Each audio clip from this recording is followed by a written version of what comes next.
నమస్తే సార్, కొండరాజు గారు. నమస్తే అండి. సార్, ఈరోజు విజయవాడలో ప్రపంచంలోనే ఎత్తైన అంబేద్కర్ విగ్రహావిష్కరణ, దాదాసాహెబ్ అంబేద్కర్ విగ్రహావిష్కరణ జరగబోతోంది. సో దీన్ని సీఎం జగన్ ప్రారంభించబోతున్నారు. అయితే ఈ విగ్రహ ఆవిష్కరణకు సంబంధించి కానీ, అంబేద్కర్ స్టాచ్యూని అక్కడ పెట్టడానికి సంబంధించి కానీ రకరకాల విమర్శలు దినపత్రికల్లో కానీ కొన్ని ఛానల్స్లో కానీ వస్తున్న పరిస్థితి. విమర్శలకి ఎందుకు వస్తున్నాయి? విమర్శలకు అవకాశం ఎక్కడన్నా ఇచ్చారా? ఏంటి అసలు? ఒకటండి, విజయవాడ నగరం నడిబొడ్డున పీడబ్ల్యూడి గ్రౌండ్స్లో అంబేద్కర్ స్మృతి వనం ఆంధ్రప్రదేశ్ రాష్ట్ర ప్రభుత్వం నిర్మించింది. అందులో సామాజిక న్యాయ మహాశిల్పం అంబేద్కర్ గారు, ప్రపంచంలో అత్యంత ఎత్తైనటువంటి అంబేద్కర్ గారి విగ్రహం ఆంధ్రప్రదేశ్ రాష్ట్రం విజయవాడలోనే ఉన్నది. దాని ఎత్తు సుమారు 206 అడుగులు. 125 అడుగులు అంబేద్కర్ గారు అయితే వేసినటువంటి ప్లాట్ఫామ్ సుమారు 81 అడుగులు. సో మొత్తం కలిపి విగ్రహంగా చూస్తే 206 అడుగులు, సుమారు 400 కోట్ల రూపాయల పైన వెచ్చించి అసలు అంబేద్కర్ గారి యొక్క జీవన స్థితిగతులు, ఆయన బాల్యం నుంచి మరణం వరకు ఆయన సాధించిన విజయాలు కానీ, చేసిన పోరాటాలు కానీ, ఇవన్నీ ఈ తరం యువతకు తెలియాలి, ఈ తరం యువతను బాగా దగ్గరగా చేయాలి అంబేద్కర్ గారికి అనేటువంటి ఉద్దేశంతో మా ప్రభుత్వం దాన్ని నిర్మించింది. అందులో కన్వెన్షన్ సెంటర్ ఏర్పాటు చేసాము.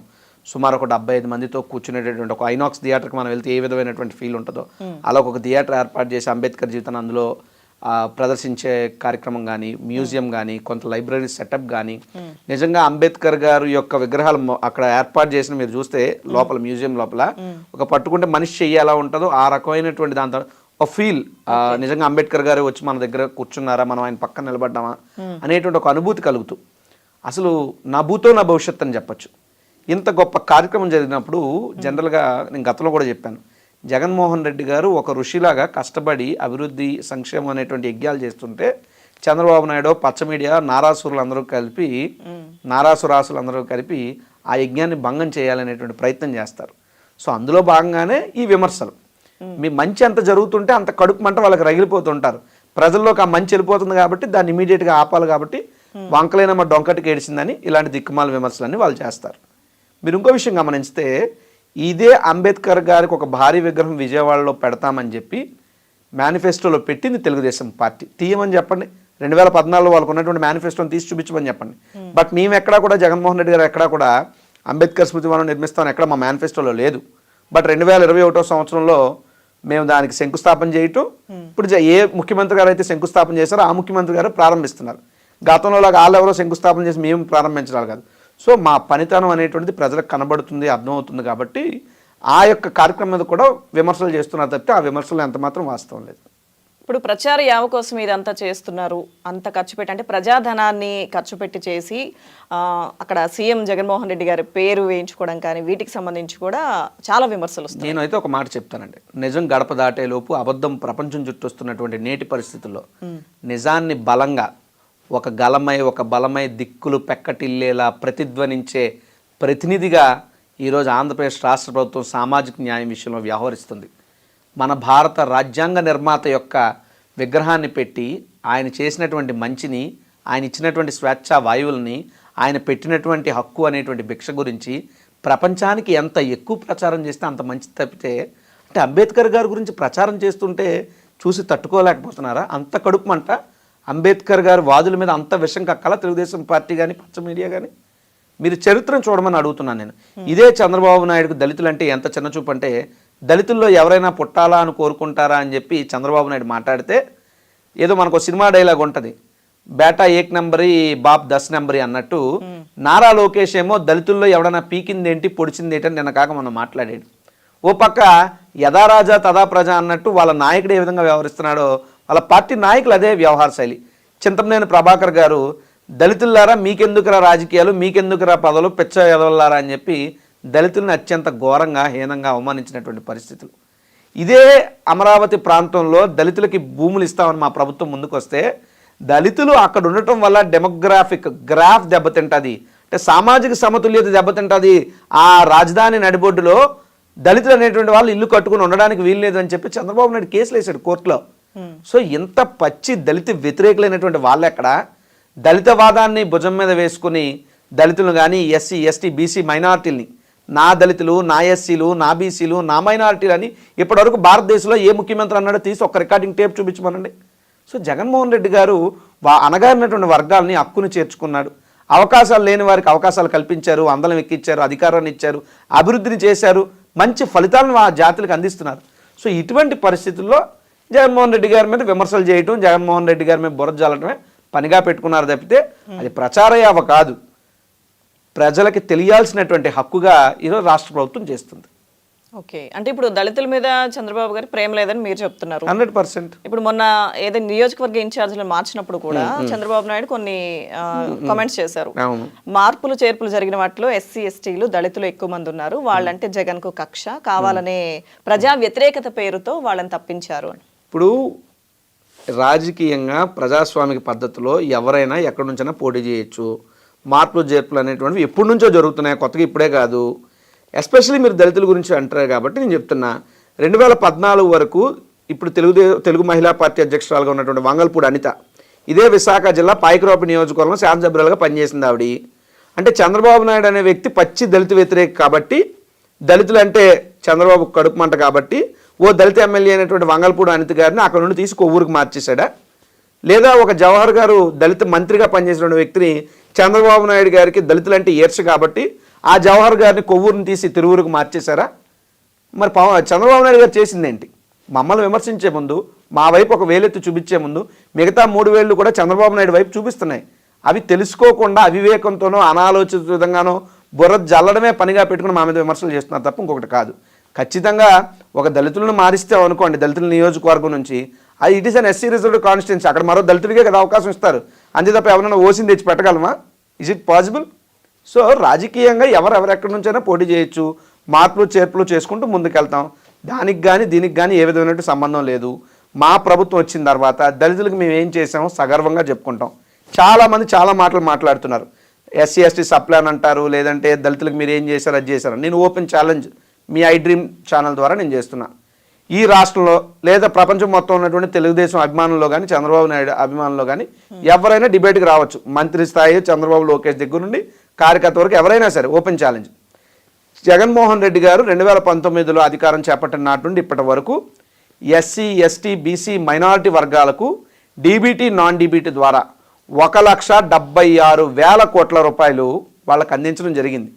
సో మీరు ఏ పథకమైనా తీసుకోండి, పథకానికి స్కీమ్కి ఏ పేరైతే పెట్టండి, మాకన్నా ₹1 లబ్ధి ఆ సామాజిక వర్గాలకి మీ ప్రభుత్వ హయాంలో జరిగిందని చెప్పండి, నేను జోహార్ అయిపోతాను ఎవరికైనా.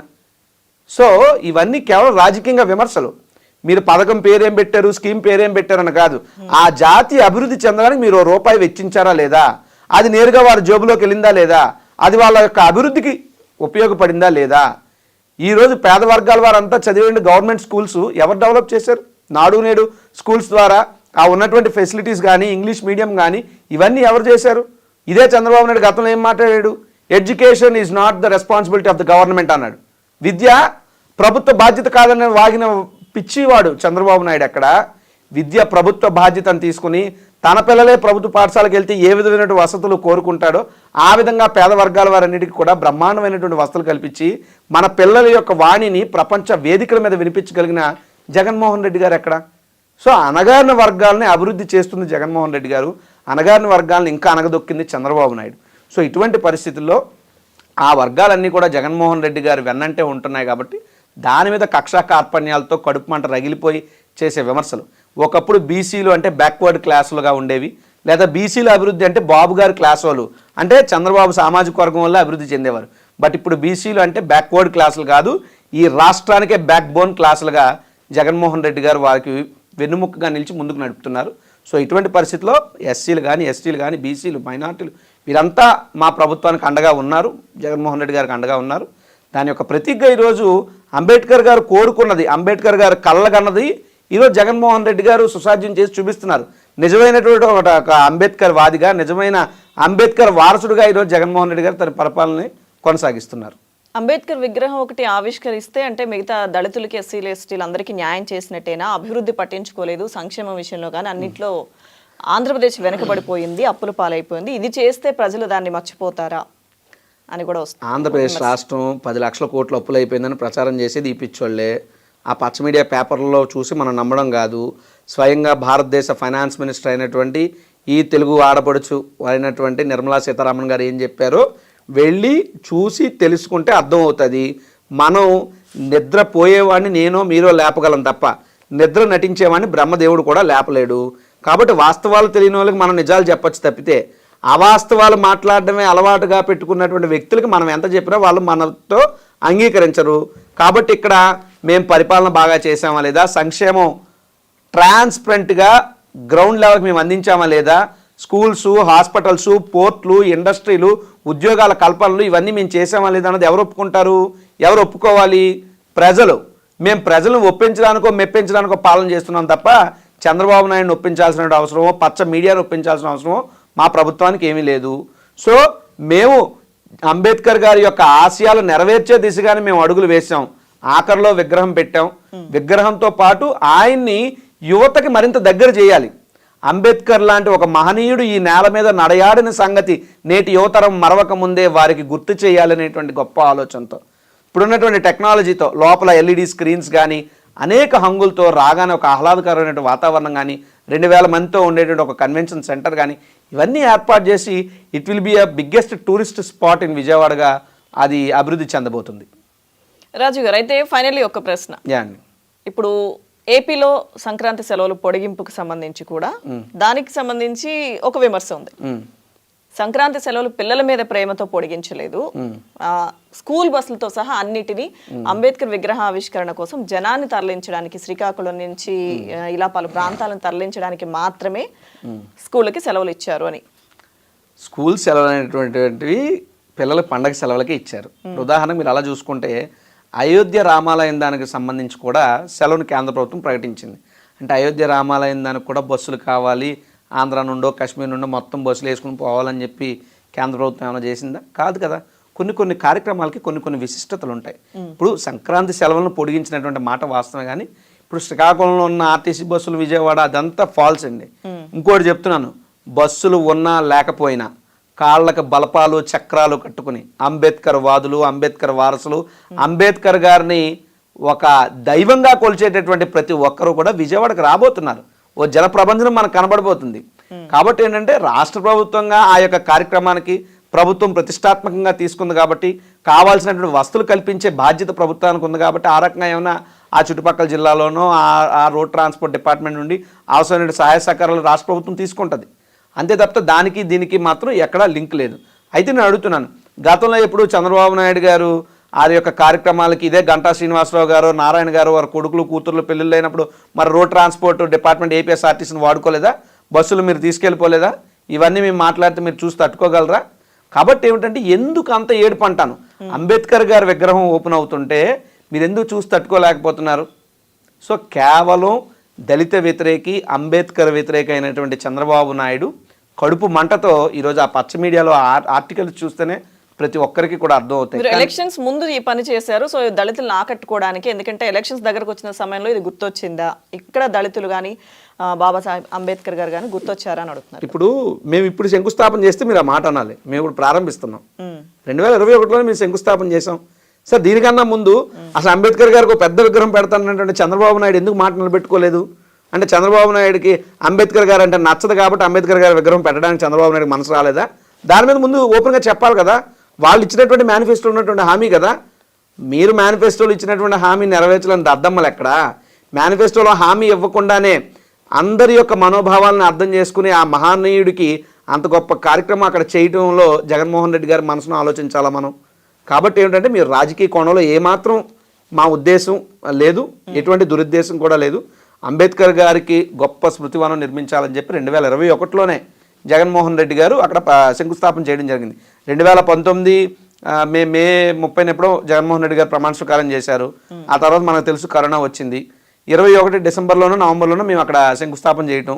సో పడుతుంది కదా. ఇదేం ఓం బుంబుస్ అంటే చంద్రబాబు నాయుడులో మంత్రాలు అయ్యేం మాకు రావు. చంద్రబాబు నాయుడు మంత్రం వేసేస్తే మరుసటి రోజు గ్రాఫిక్స్లోని వచ్చేస్తూ ఉంటాయి బయటకు, అవి పేపర్లో వాటిలోని వచ్చి సహా అద్భుతం, అమరావతి అద్భుతం, లేదంటే ఇది అద్భుతం అని. మా దగ్గర చంద్రబాబు నాయుడుకు ఉన్న మేనేజ్మెంట్ స్కిల్స్, మాయలు మంత్రాలు కుట్రలు కుల్లి కుతంత్రాలు జగన్మోహన్ రెడ్డి గారికి తెలియదు. జగన్మోహన్ రెడ్డి గారు తెలిసింది కష్టపడడం, పనిచేయడం, సంక్షేమం, అభివృద్ధి, మేలు చేకూర్చడం. వీళ్ళు ఎన్ని విమర్శలు చేసినా నేను ఒకటే ఛాలెంజ్ చేస్తున్నాను. జగన్మోహన్ రెడ్డి గారు నిన్నే మాతో పాట కూడా రిలీజ్ అయింది, మా పార్టీది, చాలా అద్భుతంగా ట్రెండ్ అవుతుంది ఆ సాంగ్ కూడా. జెండాలు జత కట్టడం మీ ఎజెండా, జనం గుండెల్లో గుడి కట్టడం జగన్ ఎజెండా అని. ఓకే. సో ఇటువంటి వ్యక్తులను నోట అడుగుతున్నాను. జగన్మోహన్ రెడ్డి గారు సంషేర్గా చెప్తున్నారు 19 నుంచి 24 వరకు ఈ 5 ఏళ్లలో జగన్మోహన్ రెడ్డి అనే వ్యక్తి వల్ల, మీ అన్న ప్రభుత్వం వల్ల ప్రతి కుటుంబంకి ఎవరికైనా సరే లబ్ధి, మేలు, సంక్షేమం, అభివృద్ధి జరిగితేనే ఓటేయండి, లేకపోతే ఓటేయద్దు అని ఇంత సంషేర్గా చెప్పినటువంటి మగాడు మనగాడు భారతదేశ రాజకీయాల్లో ఎవడున్నాడండి? చంద్రబాబు నాయుడుకి అంత దమ్ముంటే ఇంతకుముందు 9 ఏళ్ళు పాలన చేశాడు కదా, ఆ తర్వాత 5 ఏళ్ళు అవశేషం ఆంధ్రప్రదేశ్ చేశాడు కదా. చెప్పండి గతంలో నా ప్రభుత్వంలో మంచి మేలు జరిగితేనే నాకు ఓటేయండి, లేకపోతే నాకు ఓటేయద్దని చెప్పండి చంద్రబాబు దమ్ముంటే. సో దమ్మున్నటువంటి పాలన చేసినటువంటి నాయకుడు జగన్మోహన్ రెడ్డి గారు. సో జగన్ గారికి చంద్రబాబుకి అసలు పొంతనే లేదు రాజకీయంగా. ఇంకొక ప్రజలు నవ్వుకునే అంశం ఏంటంటే 40 ఏళ్ళు ఇండస్ట్రీ చంద్రబాబు, సుమారు 14 ఏళ్ళ ముఖ్యమంత్రి. ఇంకా నేను వస్తే ఏదో చేస్తానంటాడు కానీ ఈ 14 ఏళ్ళలో నేను ఇది చేశానని చెప్పుకోడేంటి? చాలా హాస్యాస్పదం అనిపిస్తుంది ఆలోచించే వాళ్ళకి. ఇంకా నువ్వేమో నీ వయసు చూస్తే 7-10 దాటేసింది, నీ ఆరోగ్యం రేపో మాపో ఎలాగుంటుంది ఎవరికి తెలియదు, భగవంతుడు దేవుని బాగుండాలని కోరుకుంటాం. కానీ ఎంత వయసు వచ్చాక కూడా ఇంకా నేను అది చేస్తాను ఇది చేస్తాను అంటావు, కానీ నేను ఇది చేశానని ఎందుకు చెప్పడు? ఇప్పుడు మేము చేసినవన్నీ చెప్తాం. ఆర్బీకేలు చూడండి, సచివాలయాలు చూడండి, వాలంటీర్ వ్యవస్థ చూడండి, లేదా ఆర్టీసీ ఉద్యోగస్తులు విలీనం చూడండి, లేదా మేము కల్పించినటువంటి 6 లక్షల ఉద్యోగాలు చూడండి. ఇవన్నీ మేము చెప్తున్నాం కదా. సుమారు 2 లక్షల పైన గవర్నమెంట్ ఉద్యోగాలు, సుమారు 3.5 లక్షల పైన అవుట్సోర్సింగ్ ఉద్యోగాలు, ఒక 40,000 పైన కాంట్రాక్ట్ ఉద్యోగాలు, ఇది కాక ఎంఎస్ఎంఈల ద్వారా మేము కల్పించినటువంటి ఉద్యోగాలు, తెచ్చినటువంటి కంపెనీలు, పెట్టినటువంటి పెట్టుబడులు, ఇవన్నీ మేము చెప్పుకోవడానికి ఎన్ని ఉన్నాయి. వేరే చంద్రబాబు నాయుడుకి ఏముంది? చంద్రబాబు నాయుడు ఏ రోజున ఒక మాటనే చెప్పాడా, ఇప్పటికీ నేను వస్తే బాబు షూరిటీ భవిష్యత్తుకి గ్యారంటీ అంటాడు. చంద్రబాబు నాయుడు బయటికి రావడానికి 4 షూరిటీ ఇవ్వాల్సి వచ్చింది రాజమండ్రి సెంట్రల్ జైలు నుంచి. అది చంద్రబాబు నాయుడు పరిస్థితి. సార్, అయితే చివరిగా ఈరోజు సాయంత్రం జరిగే విగ్రహావిష్కరణ కార్యక్రమం గురించి ప్రజలకు ఏం చెప్పదలుచుకున్నారు? ఎలా ఉండబోతుంది కార్యక్రమం? చాలా గొప్పగా ఉండబోతుందండి. ఆ సామాజిక వర్గాల వారందరితో కూడా, అంటే అంబేద్కర్ అనేటువంటి వ్యక్తి ఒక సామాజిక వర్గానికి, ఒక వర్గానికి చెందిన వ్యక్తి కాదు. రాజ్యాంగాన్ని ఇచ్చారు, ఆయన వల్లే ఈరోజు మనం బతుకుతున్నాం ఇంత హాయిగా. సో ఆయన యొక్క చరిత్రని భవిష్యత్తు తరాలకు ఇంకా దగ్గర చేయాలనేటువంటి ఉద్దేశం ముఖ్యమంత్రి గారు ప్రసంగం ఉండబోతుంది ఆ మీటింగ్లో. అనంతరం లేజర్ షో, ఇవన్నీ కూడా మొత్తం ఆ కార్యక్రమం అంతా జరగబోతుంది.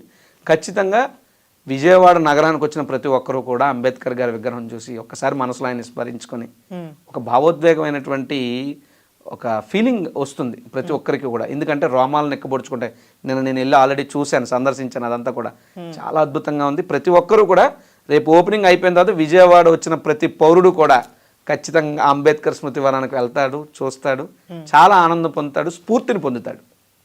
ఓకే, థ్యాంక్ యూ అండి. థ్యాంక్ యూ, నమస్కారం.